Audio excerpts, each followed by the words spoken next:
Hello, everyone, and welcome back to another episode of Tell Your Story. I'm your host, Todd Nesloni, and each episode I look to bring you a different guest who has encouraged, inspired, or challenged me in one way or another and bring them on to share some of their story in hopes that it inspires you to tell some of yours. I'm excited today to chat with my guest, Patricia Harris. Thank you so much for being here. Kind of tell everybody who you are. Thank you so much, Todd, for having me today. I'm really excited to, have this conversation with you. I appreciate the invitation to come and share my story. Like you said, my name is Patricia Harris. I go by Trish.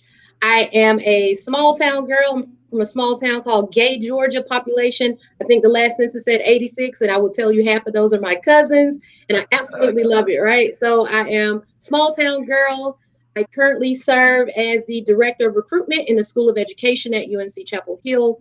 I attended Savannah State University, as you can see behind me. It's the oldest public HBCU in the state of Georgia. That's where I started my journey in education, was through my collegiate experience. So that's just a little bit about my background, who I am. And I share those things because it's very important.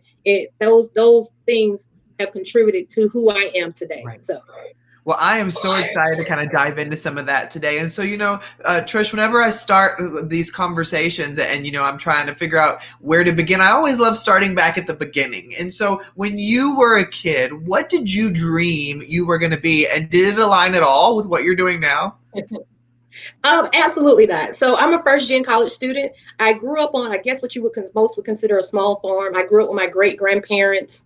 My parents were young, and I didn't really have a lot of people in my family to go to college. I had one aunt who had attended, and I really kind of idolized that. So my goal literally was just to get out of gate and go to college. Like I had no idea what I wanted to do. And I would visualize myself as a little girl in the streets of New York, right? Small town girl. Of course, I want to go to New York, right? So I just would, and that actually ended up happening. I lived in New York for 9 years. Um, but I visualized that as a kid that I had no clue what I wanted to do. I just visualized myself like in the streets of New York, looking up at a building that I was supposed to be working in. So, but in my collegiate experience, being there and just some of my experiences being in a small town, I realized that college is actually the thing that has changed my life, been the most transformational experience that I've had. So I realized then that I wanted to be in the helping profession. So I thought, oh, maybe I wanted to be a therapist. So I got a master's in counseling, did some internships, and realized at the age of 22 that was not for me at that time in my life. But I loved being on the college campus. I love the energy. I love the whole college access piece. So I was like, had I not chosen to go to college, my life would be different. So any opportunity that I have to be a part of somebody else's story, and helping them navigate that process of attaining post-secondary education, whether it's a certificate program, a graduate degree, an undergraduate degree, I found that was my jam, right? That's what I was good at, right? And those are the things that I enjoy. It allowed me to still be on the college campus and soak up all that energy of the young people on there with their innovation, and they're just being there, just incited something in me. And to be a part of those educational journeys of so many different people is what inspires me every day to continue to do the work that I do. Well, I love your story where you said, you thought you wanted to be like a counselor or something like that, and then realized at one point, no, this isn't Yeah. quite what I thought it was. Because I think that's there's so many of us who at one point had this dream that this was the thing that was meant for us. And then as we get into truly learning all the ins and outs of it, we're like, that doesn't quite fit what I thought it was going to be. But that leads us to what we were meant to be doing, which is where you Right. are now, which is clearly what you were meant to be doing. And so, being in this position that you are now, tell me a little bit about like what all encompasses what you do now.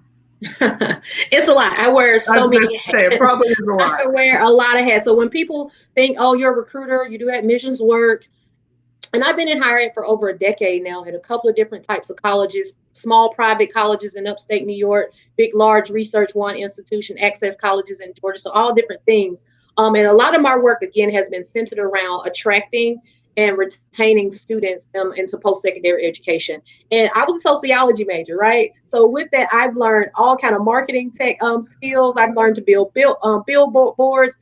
I know how to code and build websites now. All those different skills that I developed because I was a part of small teams and we just didn't have budgets to do it. So my work really right now at Carolina um, based off data, 10-year enrollment data that I pulled 3 years ago when I got there, just kind of figuring out the gap. So a lot of my work is centered around data analysis as well, and figuring out how to build a comprehensive recruitment plan based off the data, right? So making data driven decisions.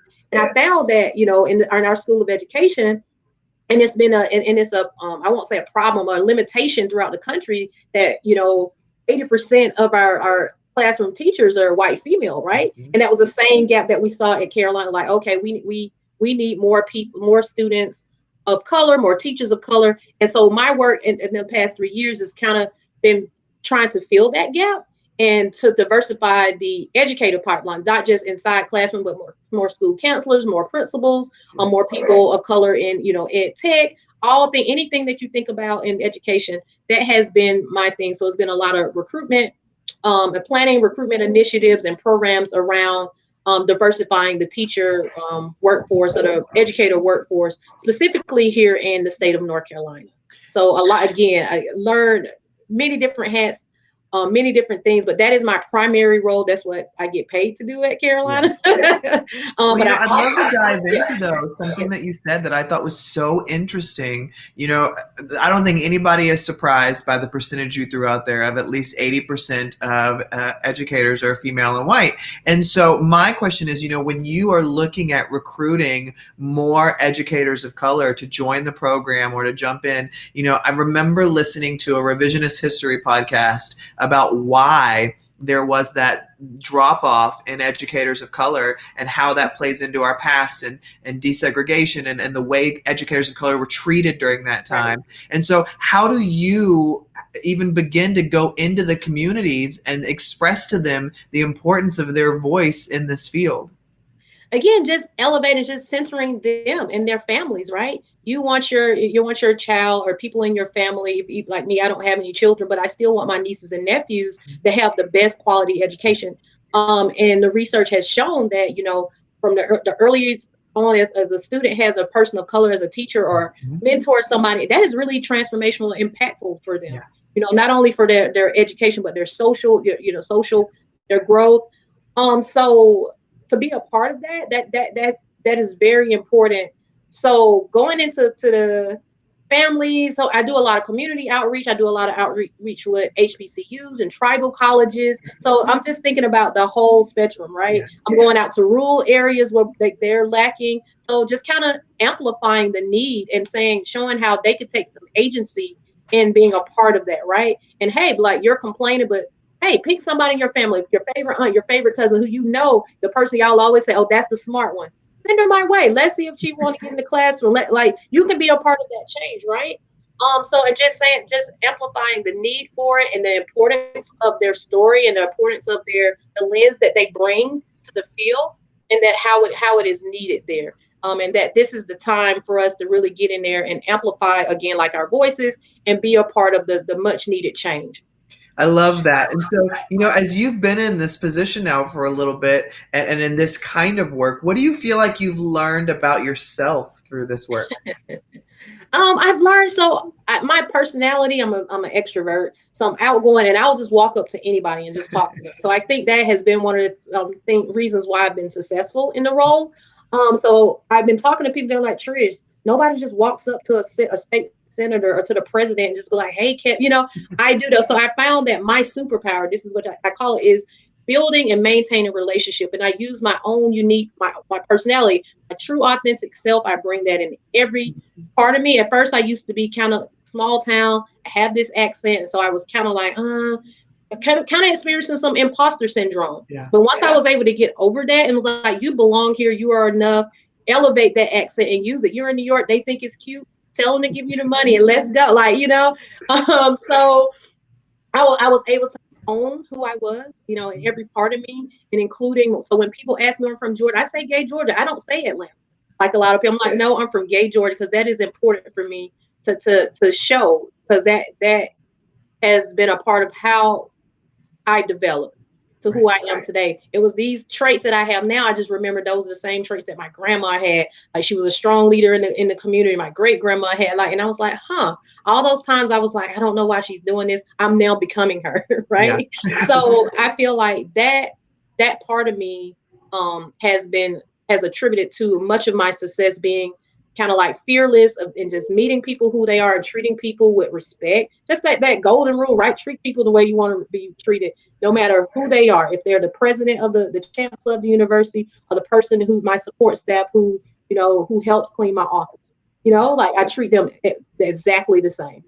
I love So that. And that's such good advice, people to remember. It's like it doesn't matter who you're interacting with. If you right, treat them with kindness and respect and just pour who you are out there, they're right. more likely to just love that. And so, Hmm. we've had several big things happen in our country lately, the first of which being COVID. And so how has that affected the work that you do? It's been interesting. So the class of the next fall is the recruitment of that class is gonna be very different from Mhm. any other class in recruiting. So leveraging, the use of technology, everybody's like zoomed out and podcast out, all these different things. So trying to rack my brain and be creative in some of the ideas that are coming. And then again, finding those growth areas in myself, like learning some more technology, learning how to use search engine optimization, geofencing, retargeting, all these different other things that I've been doing, but haven't really taken a deep dive into it. It's kind of like leveraging those opportunities and things that we have to be able to target students and making sure they still have a good feel of what we have to offer and a good sense of who we are as a community at Carolina, particularly in the School of Education. Um, so again, just participating in a different webinar series and seeing what our aspiration schools are doing, seeing what our competitors are doing, and kind of figuring out how it fits with us and who our target audiences are, and what they need at this time. So simply asking the people as well. A lot of times people forget that. Just ask people what they need. And I love just hearing your response to that because as a public school elementary educator, we have one mindset of how COVID-19 has affected education, but you bring a totally different side of the way it's affected even the university level and recruitment Right. and things like that. So I think that was so interesting to hear kind of how it's affected you. But what I love about you is that even in the midst of sharing all that, like you just have a bubbly personality where you're like, you know what, it did, but I'm doing this and I'm doing this and we're doing this. And so I think, in a position like yours, that's the kind of leadership we need, is that mindset of, yeah, these things happen. It's changed everything. But you know what? We're going to use this time to make the best of it. So Right. thank you for sharing that. Well, I kind of want to shift gears just a little bit because for those who are listening or watching, if you're watching live, you know exactly where we are right now in our country. But if you're listening to this recorded later into the future, right now we are in the midst of just a very public display of what has been happening for years, decades, hundreds of years. None of it's new, dealing with racism, police brutality, the killing of unarmed Black men and women in our country. And so, you yourself being a woman of color in America today, I'd love to dive into that just a little bit and first ask, how are you holding up during these times? It's ebb and flows. Like I've had crying spells. I've been angry. I've been frustrated. Just with the overall, just And response. And I sorry, I have. lost you. It froze. I Oh, don't know if that was sorry. me or you that Like froze, what? but it might have been me. But I never heard anything other than me saying, "How are you holding up during this time?" So Oh, let's start okay. there. So I am. It's been ebbs and flows. I have had crying spells. I've been angry. I've felt frustrated, enraged. I have felt hopeless. I felt tired, exhausted to the point where I can't even move sometimes, where I have to sit in pure silence. Because another part of my role, unofficial role at the university, is I serve as the vice chair of the Carolina Black Caucus. So I do a lot of special advising, D&I work to my department in the School of Education and the larger university. So me and my colleagues have been tapped, and a part of me is kind of like frustrated by that. And a part of me is, while I appreciate that they value my voice and my perspective, I'm tired. And I feel like if I don't do it, then who's gonna do it, right? So I pull myself up and then I do the work. But I've also been challenging to do some of the work yourself, right? You just, like, if you were able to get out there and write these books about social justice and do all this, groundbreaking research, you could use those same skills to research resources on how to better educate yourself as an ally on how to support your Black workforce, your students and faculty, right? And your staff members. So I've been challenging that. I've been saying no, simply saying Mhm. no. I need rest, and asking for what, or telling them what I need. If I cannot be on a call or meeting, I'm like, I need a day, or I need some time to kind of recenter and focus and collect myself. So it's been, it's been hard. Um, it has been interesting, a little bit, because I have a unique position, and not just me, but I feel like a lot of Black women, we have this kind of save the world superwoman mentality. We're up and we're out. We got to get it done because nobody else does it. Who is? And we got to practice more self care, and I'm talking about myself included in that. So I've been learning to take care of Trish in this Yeah. moment. I really want people who are listening or watching to make sure they hear what you just said, because I think it's a conversation that I hear happening again and again and again. Is with this being so prevalent in the national conversation right now, many of my fellow white people are seeking out the opinions or advice or ideas of our friends of color, especially our Black friends. And like you said, you're exhausted, Right, that there are people coming at you from all sides now. But I love what you also threw in there was do the work yourself. right, Like educate yourself, find the books, find the webinars, find the articles. You have all of that at your disposal.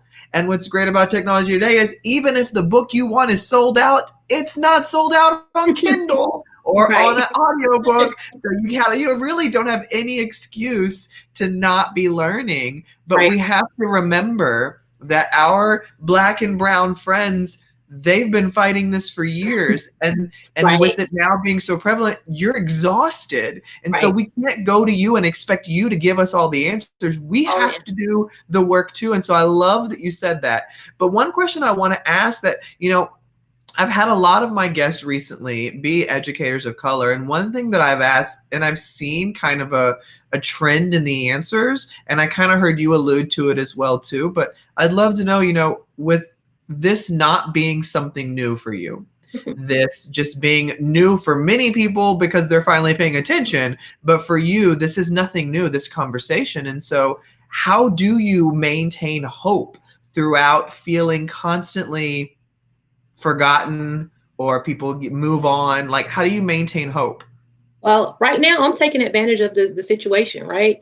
Many of my friends, and they're my colleagues, are coming to me and they're feeling guilty about it, and they're wanting really to be true allies, and they're checking themselves. They're doing a lot of self introspection, which is good. And they're saying you're amplifying your voice. So, and instead, when they're doing the side conversations with me, I'm like, no, no secret allies. Speak out. Don't Yeah. send me the private chat in the Zoom meetings. Don't text me on the side. Speak out. So I'm seeing now a lot of my colleagues, particularly in my unit, are now saying, yeah, Trish shouldn't be the only person talking about this. They're speaking, they're using their voice to say, I agree, even if it's simple that I agree.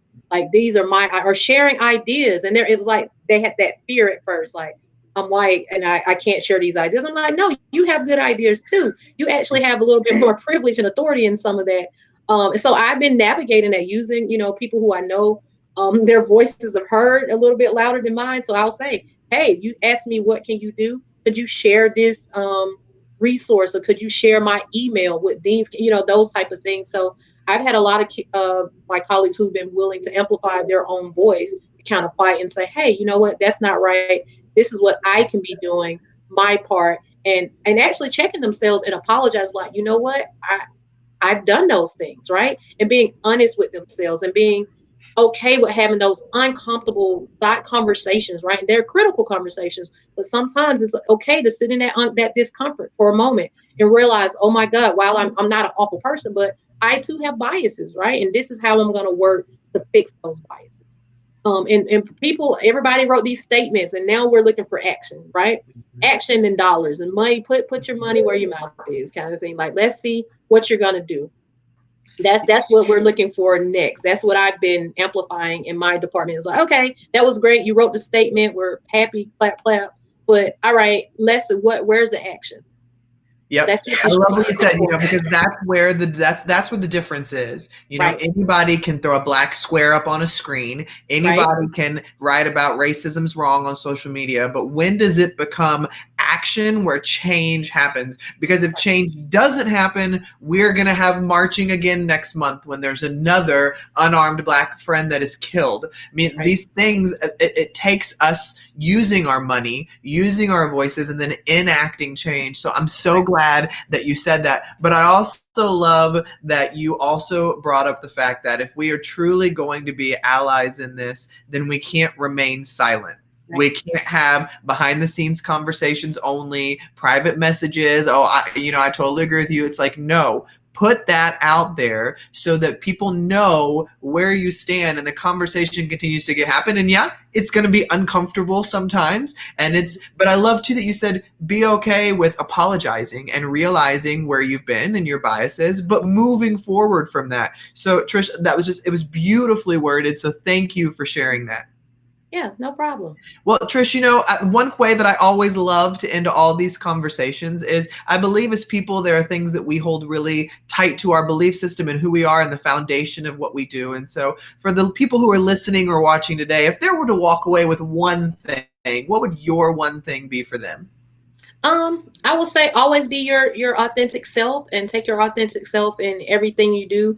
Um, pour yourself into things that you're purposed to do and don't follow money. The other thing is share your story because you are valuable. You are enough, and your story is powerful. No matter how you might think, oh, I come from small town and gay, but that story that I share is a powerful is who I am. It's a part of who I am, and that's value. Like for me, it's valuable and it's valuable, and it will help you. You never know who your story might help elevate and live. So always going and you're being your true self, knowing that you're valuable, your story is valuable, and you're needed. Like you are enough. So the world is going to tell you different. People are going to tell you different, but don't believe them.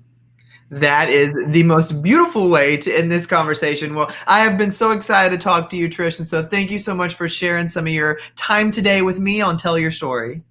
No problem. Thank you so much, Todd, for having me, and you enjoy the rest of your day.